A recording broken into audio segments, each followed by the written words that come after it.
Good evening, everybody. I am RJ Carter, Senior Managing Editor here at criticalblast.com. And tonight we have a variation from what we normally do. I know we normally talk with a lot of you graphic novelist crowdfunders out there making the comics, making the art, making the short films. There is a short film involved in tonight's discussion, but for all of you fans out there who grew up on the Christopher Reeve Superman, you are very well acquainted with Miss Valerie Perrine, who played Miss Tessmacher on the show. She is there's a story to be told about Valerie, and we're going to find out where she's been. And to find that out, we're going to have to talk with her good friend Stacey Souther. Stacey, welcome to the show, sir. Thank you. Thanks for having me. So I guess to get some bona fides and credentials out of the way here first, what is your relationship with Valerie, and what is it, how you came in contact with her and all that? Well, the way I explain it to most people is if Valerie had a son, it would be me. Valerie is one of my dearest friends. We've been friends since 2006, and we met walking dogs. We live in the same neighborhood, and I've just kind of been through all her ups and downs with her the past 15, 16 years or something like that. Yeah, so, time flies. Yeah, I know, for sure. But no, she's the best. She's like literally one of the sweetest women you'll ever meet. And just, she's not the movie star she doesn't have that movie star attitude that you think a lot of people have. Like, she's very genuine and down to earth. Yeah. So she's not acting anymore. And that's obvious. We're going to get to why that is. I mean, we're not sure. There are health issues and health concerns at stake here. But when did she notice the symptoms, and exactly what is it that is ailing Valerie? I mean, what does she come down with? Well, what it is, she has essential tremors and Parkinson's disease. Essential tremors is what Katharine Hepburn had.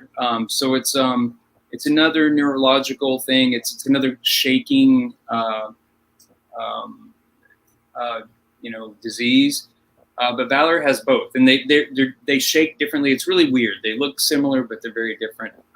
And like years ago, when she first started coming down with whatever, they didn't know what it was because she had some symptoms of some things and not of everything. And then finally, it came down to she had Parkinson's and essential tremors. But yeah, I would say she started having some symptoms. I would say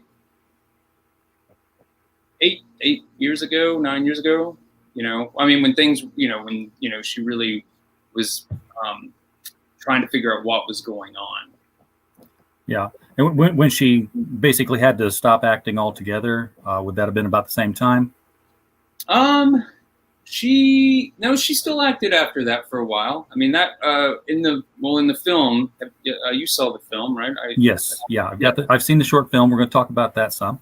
Well, there's a whole surgery component of it, and that happened around 2014, and that helped her out a lot. She did do one final movie after that called Silver Skies, which, if no one's seen it, it's really great little film with George Hamilton, and she's got all these really great people in it. And I'm blanking out on everybody's name, but Rosemary Rodriguez directed it. It's a really great little. I think it's probably on Prime and all those things. But George Hamilton's in it, Valerie's in it, Jack McGee's in it. Our good friend Howard Hessman, who's also in my documentary, Howard's in it. There's a lot of really great people in it. Oh yeah, Barbara Bain and Mariette Hartley. Mariette Hartley, yes, yeah, all those people. Yeah, I just the advantage of having Google on another screen, I can just look it right up. I'm Dick Van Patten. Since we've got everything going, I'm not touching anything. Yeah, I don't blame you. I've had fragile systems before too, and a lot of these actors also showed up in the short film, the 30-minute short film called Valerie, that details her struggles basically. And I've got to say, watching that film, it's heartbreaking on one level to see a career being robbed away from somebody like this through this means. And at the other, I just can't help but marvel at how brave she was to show some of the things that's happening in her life. 100%. I mean, just trying to eat dinner, and she's not saying, "Oh, don't film this. This is going to look, this is going to make me look awful or something." She kept up good humor about it, Mm-hmm. and I'm just, my heart was just going out to her the whole time, and I'm sure that anybody who watches this film is going to feel the same way. Yeah. It's like you said, it's 37 minutes, and the Parkinson's is the second half, and that she was really, it shows a lot of raw stuff, and like you said, a lot of people don't show that. If they're going through something and they're a celebrity, most of the time, that's, you don't hear anything till the person passes away, or you don't really know what's happening to them. They just kind of vanish. But with Valerie she was cool about doing this, and and again, the whole rawness of showing, like a day in the life, like you see. Her thought is, there's so many people going through so many different, diseases like Parkinson's or just so many different things. She wanted to show them that you're not alone.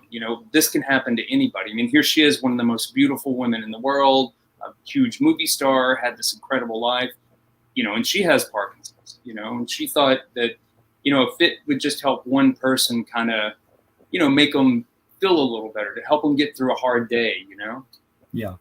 And, it's a short watch. I mean, if anything, I felt like it could have been a lot longer. Just covering her career could have been an hour of that film. Yeah. It originally was going to be a feature, and then what I decided was I didn't want it to be an hour and a half or something like that, and it to run thin in places, and people to lose interest or whatnot. Which I'm not saying it was going to be like that, but I just felt that if it was a smaller, put in like the short film format, under 40 minutes, that it would be a much more powerful piece. And also, I thought that I could maybe get it into Oscar consideration. It has to be like under 40 minutes for the short category. And that was kind of my game plan of that too. And then it worked. I mean, the movie was being considered for an Oscar earlier this year, but it just didn't get shortlisted. But it made it in the doors, so that was pretty exciting. Sure, and at the 40-minute level, it's also one of those things where if a cable channel wanted to pick it up for an hour broadcast, they've got it's I think the perfect length is 40 minutes for an hour broadcast show. Yeah. I think they're usually like 42 or something, but it's right on the right length right there. Right. So you're the director on this one here. Yes. How did the idea for the film come about to actually do this? Well, what happened was, like, I was an actor. Like, I came to LA to act, years and years and years ago. And like I said, Valerie and I became really great friends, like I said, in 2006, super close. And I always thought, I would say to people, I'm like, somebody needs to do a documentary on her. She's had this amazing life. I mean, literally, you see it, I didn't show everything about her career, but you see this amazing life. The Vegas stuff, when she was a Vegas showgirl, you get to see like that moment in time, and you get to see Hollywood, like the last great, glitzy, just glamorous excess Hollywood of the 70s. You get to see back when we had movie stars. Back when there was movie stars. I mean, literally, like, when you heard Valerie, all you had to hear was Valerie in the 70s, and you knew exactly who they were talking about. It was Valerie Perrine. And Valerie said whatever she wanted to say, did what she wanted to do. There was nobody like her. I don't know if you know this, she was the first topless woman on American television. Did you know? I guess you didn't know. I did not know that, and I don't know what television show that would have been. Well, PBS. It was on PBS, and it was Steam Bath. What's his name? Bruce J. Friedman's play called Steam Bath, and Bill Bixby was in it. So they shot it. It's a play, but they would air it on PBS like every year. And literally, there's a thing. It takes place in a steam bath, and she's showering off, and she turns just far enough so you see her breast, and she's the first woman on American television to be topless. God bless you, Valerie. Yeah, right. So you meant all, and of course now it's cable is the thing, but yeah, back then that was a huge thing. Oh yeah, yeah. I mean, Valerie was a trailblazer. I mean, she did things that nobody was doing at that time, and I think a lot of people don't know that side of her, and she did a lot, and she was just this amazing fierce personality. Like she's somebody they broke the mold after they made Valerie. Yeah, and she is the source of the whole story of the girl runs away from home to Hollywood to become a movie star dream. I mean, she literally did that. She had a bad home life, and what happened was she there's so many different parts. Her father was she was raised in Japan from the age of like 2 till 7 because her father was sent to help rebuild the Japanese economy after World War II. And they, so she was a little Shinto dancer, the white makeup, the black. Yeah. Wig. And there's video of that in your film. Yeah, there's video. Yeah, there's video. Like I'd say, I have archival, like home video of like that and all this other great stuff. But like, the emperor came 400 miles to see this little girl dance because she would take the wig off the end, shake her hair, and this long blonde hair would come out. And, they paraded her around the streets of Japan. And then what happened was, I'll get back to the story. She after high school, she went to college for a minute, but she didn't want to be a secretary. She didn't want to be a housewife, and at that time there weren't a lot of things in the early 60s for you to do as an 18-year-old woman. So the women's lib hadn't happened yet. So she literally, like you said, she ran away to Vegas from Arizona, knocked on backstage doors till somebody like opened, and they gave her a job. She became a showgirl at the Desert Inn, and then so many years later, she became like one of the lead nudes in the Lido at the Stardust. And the whole Hollywood thing, like that happened all by accident. Like she wasn't trying to be an actress. She was tired of Vegas because she'd been there maybe like 8 or 9 years, and somebody said, "Oh, you should go to Hollywood. You're really pretty. You can probably get into commercials and make some money." She was in Hollywood for a few months. Her girlfriend was given a little dinner party, just a dinner party, nothing fancy. Valerie's on the phone, being quick, funny, just, being herself. And there was an agent there. And he was like, "Who's that girl?" And they're like, "Oh, that's Valerie." And as soon as she got off the phone, he said, "You're Montana Wildhack." And she's like, "What?" and he's like, they were looking for somebody to play Montana Wildhack in Slaughterhouse-5, and they couldn't find the right girl. And the best part is, he's like, "Do you have a headshot?" And Valerie's like, "No, the only shots I have are topless." So she gave him a topless Vegas picture of herself. He took it to the head of casting at Universal. Monique James was her name. She had a toothache. She took all these stacks of photos with her to the dentist. And while she's waiting, going through pictures, she comes across Valerie's picture. There's a guy sitting next to her, and he's like, "Who the hell is that?" And she was like, "Exactly." And Valerie got in, and I won't make the story long. She literally had never acted in her life. She was perfect because half the movie you're topless. She was normal. She wasn't trying to do this. She wasn't shy. She just was 100% comfortable in that. Yeah. And it was her idea to do it, to be that way. I mean, going into being a showgirl, it wasn't the whole, I have no other option but to, objectify myself. And in the film, even today, I never hear her, saying anything about like, "Oh, I had to do this," or "I had to do that." She wanted to. She knew what she had, and she knew how to use it, and she was perfectly fine with it. Oh, 100%. Valerie's never been. No one's ever made Valerie do anything she didn't want to, or she didn't have to do it. Like you're saying, she didn't. That wasn't her only choice of something to do. She literally was like, she was adventurous.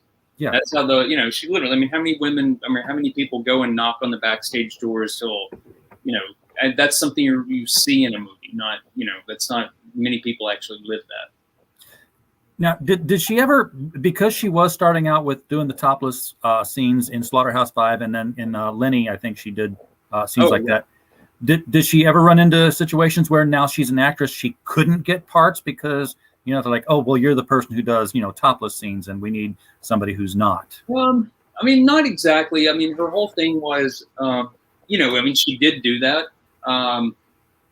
But, you know, like Superman, she's, you know, I mean, yeah, she's a bombshell and beautiful. But here's an interesting story.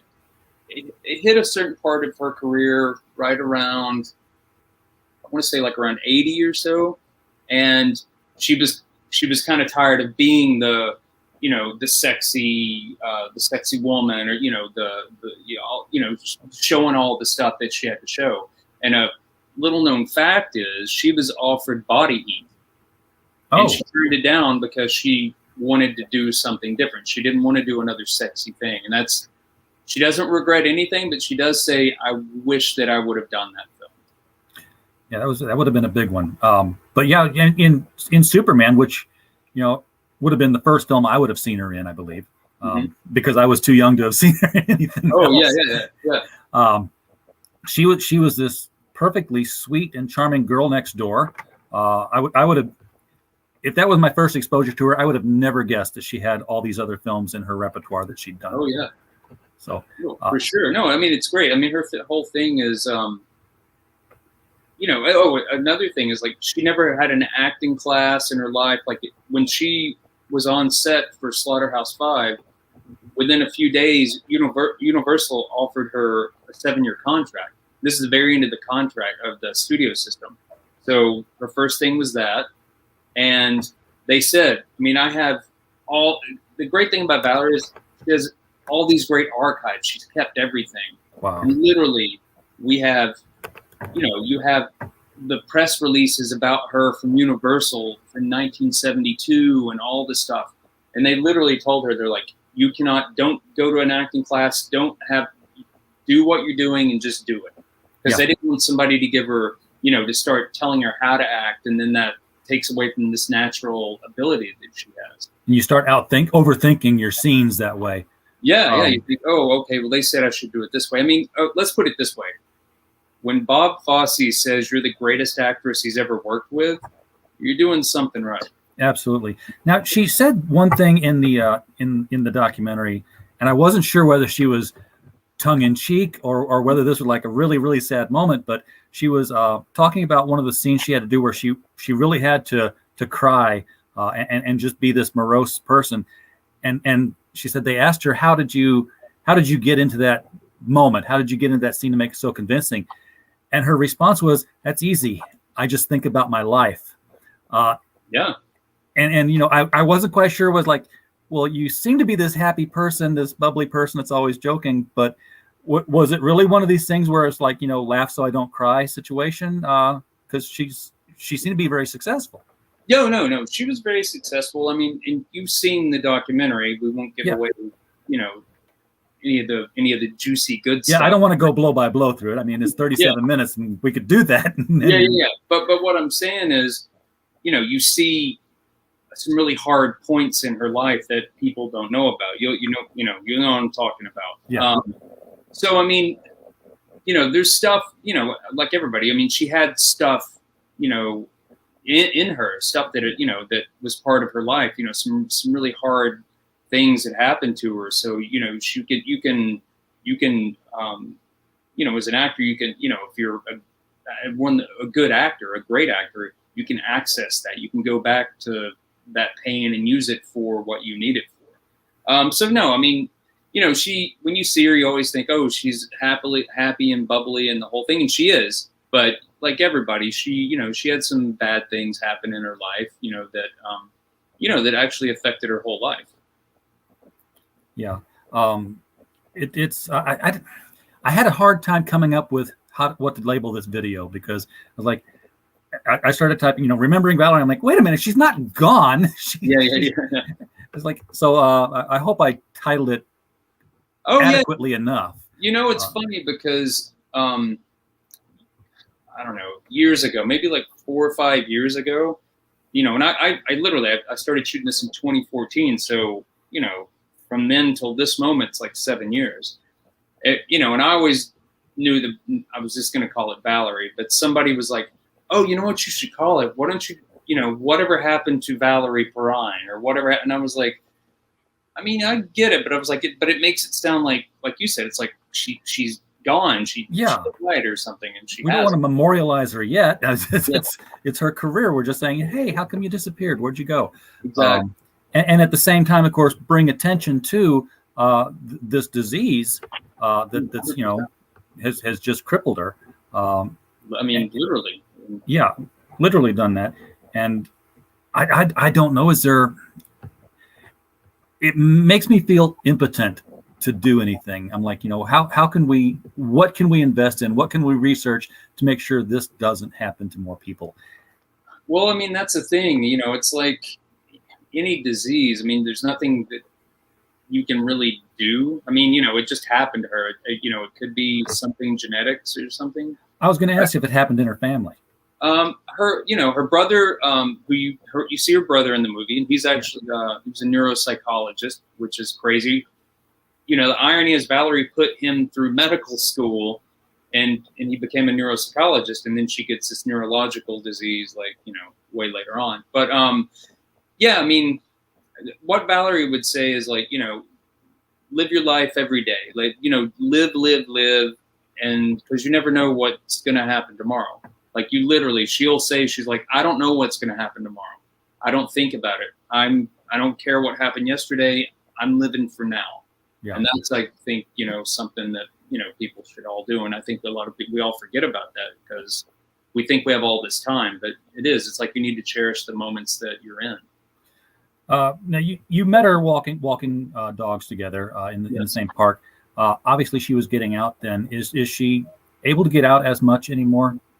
No, I mean, well, you like everybody will see when they watch it. I mean, she's bedridden, she has been for a while. I mean, we get out. I mean, literally, she's like my mother. I see her 3-4 times a day. I'm the last person to see her every night. So, she gets out some, but it just, especially with COVID and everything, nobody was coming in, nobody was going out. But it's not, we don't go out a ton just because, it's a little hard, it's just, it's a little, not stressful, but it's just tough to move her, to get her from the bed into the chair and just, but she's a trooper again. Like when we do things, she never complains about anything. She just has that, as you see, I think in the movie, she just has this attitude of, there's something uplifting about her spirit. She has a spirit, and this battle with Parkinson's, it hasn't diminished that spirit. It's still within her. Yeah. Now we keep talking about the movie and around the movie. Sure. People are going to want to see the movie, and yes. How can they? Where are they going to find this when it's ready? I've obviously I've watched the pre-screener of it to be able to talk about it. Sure. Well, actually, I don't know when this is going out, but tonight the movie's dropping at midnight Pacific time. We're live. Yeah. So yeah, I'll be dropping that at midnight. So any of her social media, I mean my social media, but we really focus on hers. So there'll be in the bios and everything, it'll be on Instagram, it'll be on Facebook, it'll be on hold on, I got my cheat sheet here because I knew I would do all this. The easiest place to find it, ValerieMovie.com. There'll be a link to it there, and then on all her social medias I'll be posting things, and there'll be again, like in her bio, the link will be in different places, but Twitter is the Val Perrine, Instagram is Valerie Perrine Official, and then there's Facebook, and there's a Facebook fan page if you just look Valerie Perrine. But yeah, if you look her up on any of those, you'll find it. But like I said, one of the easiest ways will be, and easiest to remember, will be ValerieMovie.com. I just threw that out here into the chat so that people can see that and click on it. Midnight Pacific time, that's about another 6-7 hours to go there. But by tomorrow, for everybody watching the replay, I'll have had time to edit this video by then, and the link will be right below the description of this video will be the first thing you see, so you can click out there and get out there and watch this movie, especially if you're a fan. And the nice thing for the fans of Valerie is that she is active on social media. I mean, she's posting, and she interacted with me, which is how I got in touch with you. That's how we were able to do this. So she she's always been really, really good with fans. I mean, even before there was social media, she's always been, you could go up to her and ask her for an autograph. She's always been very, very cordial and giving to fans. That's one way for her to, kind of stay connected to everybody. And, I mean, it's who doesn't like to be on social media a little bit? Come on. Yeah. It's Instagram and Twitter and all the good stuff. I mean, we've all been kind of housebound for the past year. So we all this social media is a way to connect with other human beings. Some of them don't know how to do it very well, but no, 100%. I mean, literally, before the pandemic, I mean, I'd heard of Zoom. I'd never used Zoom. I didn't even really know. I was like, who uses that? What's that for, really? And then now it's just common. I mean, there's another movie that I was part of, another documentary last year. It's called You Cannot Kill David Arquette, which is about David's return to professional wrestling. And if you haven't seen it, it's on Hulu. It's, if you have Hulu, or you can watch it, and it's great. But when it came time for him to do press for that movie, it was like 2 weeks of Zooms. Yeah. Like from like 8 in the morning to 5 in the afternoon. I mean, I was around him for like a ton of that, and I didn't know how he did it. It's an interesting world we're in right now, and it's cool. Like, again, like stuff like this, you and I you can talk to whoever, whenever, and you can get it out to fans, and it makes things a lot easier. I mean, believe me, it'd be great if we could, have a premiere somewhere and really be able to see people face to face. Sit at the same table. Yeah, I would not have a career if I didn't have this kind of a setup here. I wouldn't be able to talk to folks in the movies and in the arts because I just can't travel all that much. Yeah, no, but it has. It's made the world. The world's changed because of the pandemic. But again, some things I think it's improved. Like, again, like this. I mean, like you said, like, it's a lot easier to do podcasts like this than having to, the old days, if there was a movie, there was a press junket. It was literally boom, boom, boom. You went, you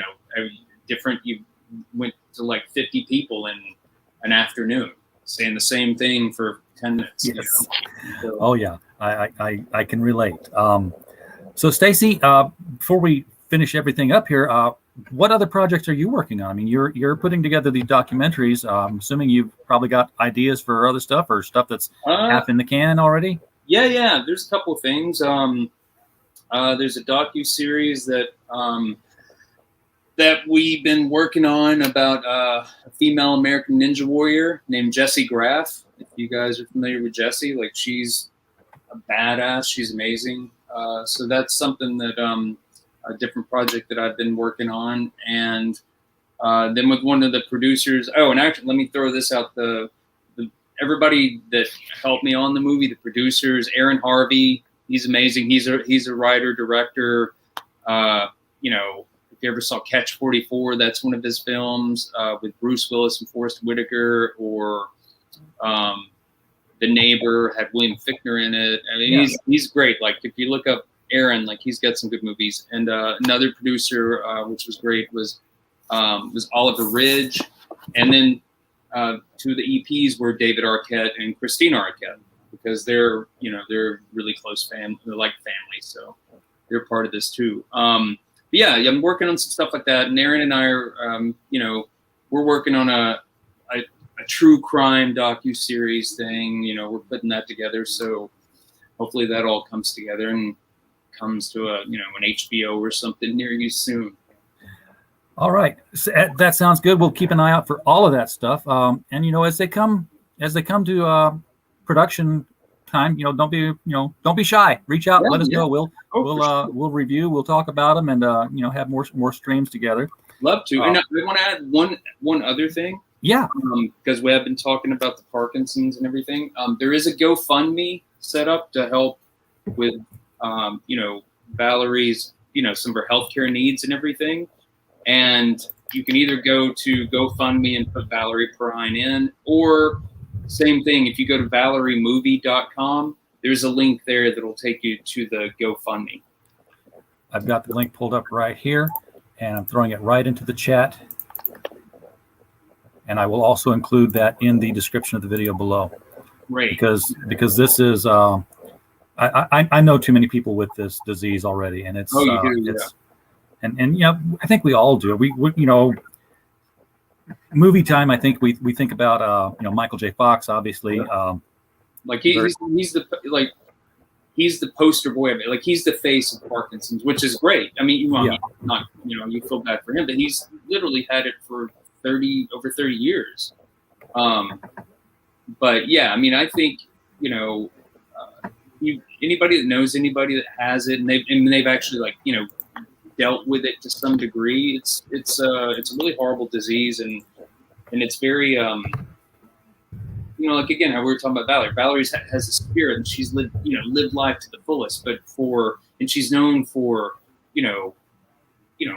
everything about her body and all that. For those things to slowly be taken away from you. I mean, I'm saying this isn't her, but it's just it seems like such a crime, that. For it to happen to somebody that has so much vibrancy and life in them, Yeah, absolutely. I'm also going to include Valerie's Twitter account in here as soon as I find it. I don't know what happened to it. Oh, cool. Yeah, it's the Val Perrine. That's what I thought it was. Oh, the Val Perrine. Okay. Yeah, it's so crazy because all of a sudden you think it's like, you look it up and you think, oh, nobody's going to have that, and all of a sudden there's 7 people with that name. You're like, wait a minute, who? What? Yeah, that's. You have to come up with something kind of clever, or And a lot of times it's like fans who just want to hold that account. But that's out there. So folks in the chat, if you're not following Valerie right now, go ahead and click on her account. Give her a follow. Toss her a message. Let her know. If you were fans of her movies, let her know what that meant. I'm sure right now she would just love to. Get a flood of well wishes from everybody out there who's grown up watching her on television and in movies. And who knows? Maybe she'll say hi back. Hey, she's pretty good.